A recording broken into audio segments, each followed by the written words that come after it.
For this lesson, I'm using the project file 0502 trim clips in the program monitor. And you'll find that project file in with the media associated with this lesson. Double-click on it to open it in Premiere Pro.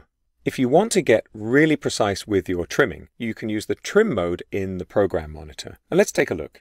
If I single-click on the end of a clip, when I have this red arrow cursor, I get a trim handle. But if I double-click, the program monitor changes mode. This is the trim mode, and in this mode you can click directly into the picture to trim your clips. What's nice about this is that you have a large area to click on, and you can see I've got a red arrow anywhere in this image. I can drag, release the mouse, and I've trimmed. The right-hand side of the screen's gone dark now because, of course, I've left a gap. I'm going to click and drag to the right, and you'll notice I haven't let go of the mouse yet. At the bottom of the program monitor, it says Trim Blocked on Video 1. That's because there's a clip in the way.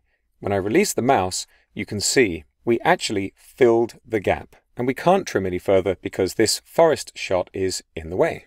I'll just go back in by double-clicking on the end of this clip. And you'll notice I can drag on the right side of the program monitor as well.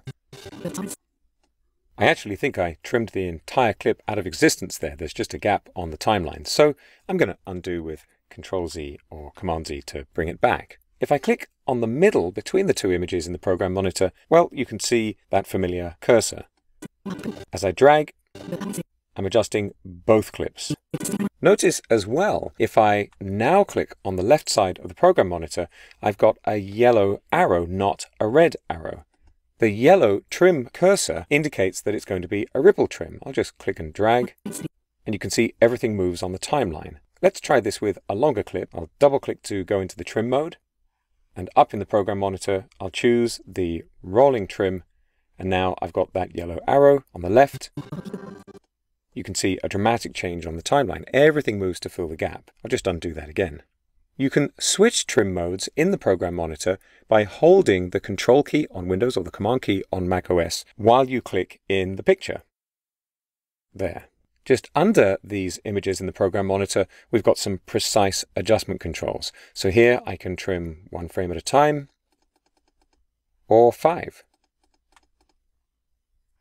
I can also add frames.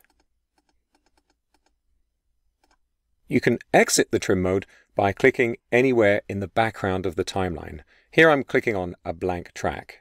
Editors develop a preference over time for one way of editing or another, and all approaches are valid. Sometimes you'll trim on the timeline, and sometimes you'll use the program monitor. As long as you get the results you want, you're fine. And you can always undo if you need to, so feel free to experiment.